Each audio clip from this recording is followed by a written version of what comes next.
18กรกฎามาบรรจบขอน้อมนบพระปกรัฐฉัตรสยามถวายชัยทั่วประเทศทุกเขตคามลุฤกษ์งามไทยแท้ซ้องก้องปฐพี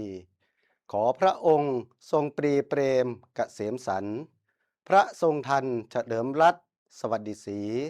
ผดุงชาติราชน้อมรักด้วยภักดีท่วนทุกที่เทิดพระองค์ทรงพระเจริญด้วยเกล้าวด้วยกระหม่อมขอเดชะข้าพระพุทธเจ้านายพัทรพลสารการในอำเภอเมืองยโสธรพร้อมด้วยข้าราชการและเจ้าหน้าที่อำเภอเมืองยโสธรจังหวัดยโสธร